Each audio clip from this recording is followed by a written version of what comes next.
the word. All we need to do ourselves is to give her courage. And Vuyani, they must take her to public speaking, to build the confidence, to know that she can do it, and no one just looks at her and thinks she's an empty head. She's got brains, she can think, she's very bright, and she's not her father. She's her father's daughter. And therefore she must never be confused for that. In her own right, they want to kill her and destroy her. Now she sent kids to Australia, Russia, they died.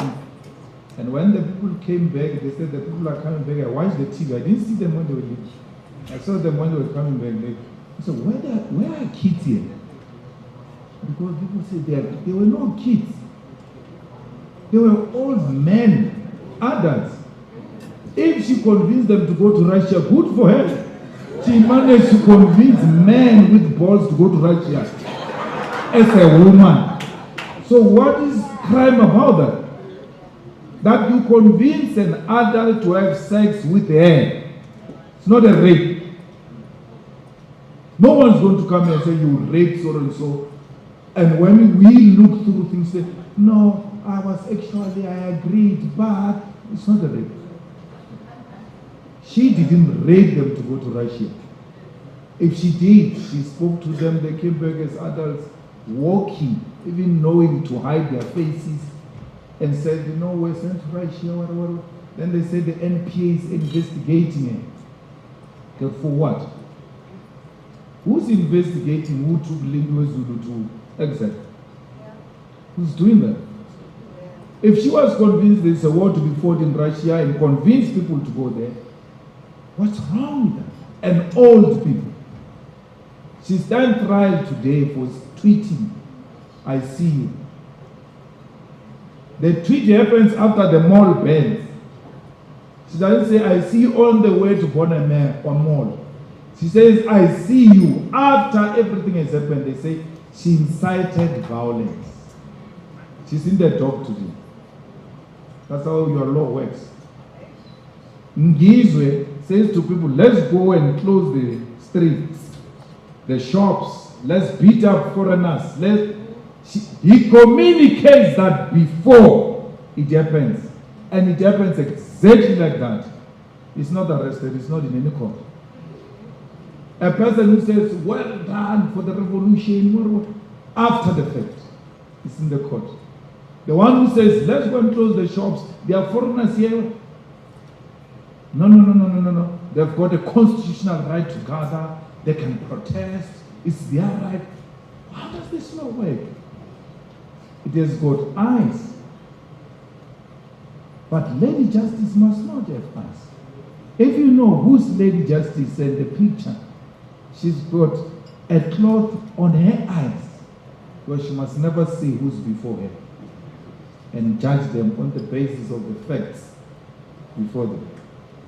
I'm still on acknowledgement, Colin, so I don't know if I must still go. The Economic Freedom Fighters, Julius Malema, has come to the defense of Duduzile Zuma Sampudla, the daughter of the former president, following allegations that she misled individuals who were sent to Russia amid the Russia-Ukraine conflict. It is claimed that the individuals were recruited under false pretenses, having been promised well-paying jobs, military training in Russia, and potential government security positions upon their return to South Africa. The victims stated that these promises were not fulfilled. Speaking at the Economic Freedom Fighters Workers' Day event, Malema rejected these allegations and insisted that Zuma Sampudla had done nothing wrong. He argued that she cannot be blamed as the individuals were not forced to travel to Russia. Malema also addressed the terrorism-related charges reportedly linked to Duduzile Zuma Sampudla, describing them as unjustified. He claimed that authorities are unfairly targeting her, adding that she was not involved in acts of violence such as burning of the malls.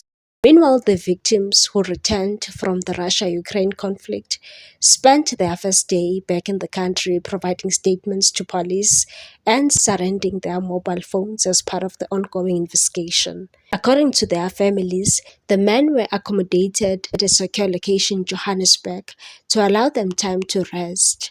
Their phones were confiscated upon arrival, a move relatives believe formed part of a probe into how the group was recruited and transported to the war zone. The men had been in the conflict for several months. One of the group, who sustained severe injuries, remained in Russia for medical treatment and was reportedly set to receive a prosthetic leg. The parents' victims said they were informed that the men's devices were taken to assist investigators in establishing how they were led into the conflict. One parent stated, when they arrived, their phones were taken by the police conducting an investigation into how they ended up in Russia in the first place. The relatives described the men as deeply traumatized by their experiences. One mother said her child and the others were struggling to process their return home and said they still cannot believe that they are back. We have not seen them physically yet, but from our brief conversations, it is clear they will need extensive counseling.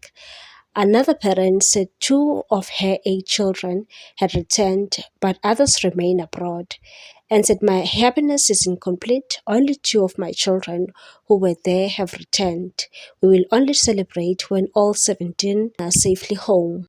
Meanwhile, Duduzile Zuma Sampudla insisted that she was deceived and is herself a victim of the unfolding controversy of South Africans who traveled to Russia and were later reported to be near a conflict zone.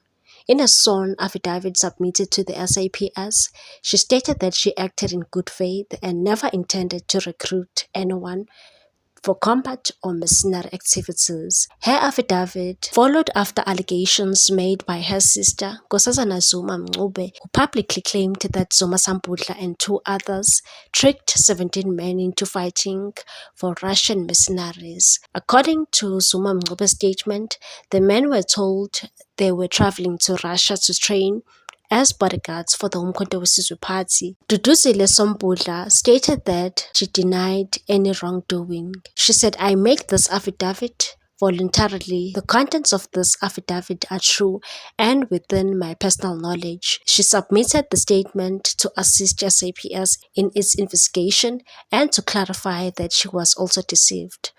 Zuma Sampudla claimed that the alleged deception began when she was contacted unexpectedly via WhatsApp by a man identifying himself as Blessing Rulani Khoza, and said prior to this unsolicited message, I had no relationship, acquaintance, or prior knowledge of this person whatsoever. According to her, Khoza described a lawful, structured, non-combat paramilitary training program in Russia and assured her repeatedly that it was safe and open to civilians, and said at no point did he state or imply that participants would be placed in a conflict zone, used in combat, or exposed to danger. Believing his presentations, she traveled to Russia at her own expense for what she thought was legitimate training, and said, I completed approximately 1 month of training. I experienced only non-combat controlled activities. I was never exposed to combat, never deployed, adding that her experience gave her no reason to suspect the program was illegitimate. It was also reported that Duduzile Zuma Sampudla received about 14 million rand from Putin's private army Wagner Group for military recruitment. The spokesperson of families that were trapped in Russia stated that the Wagner Group paid Duduzile Zuma Sampudla about 14 million rand for men's services, and stated that despite promises of 45,000 rand per month, no payments were made to these gentlemen or their families. What's your take on this one, people? Thanks for watching. Please subscribe for more news.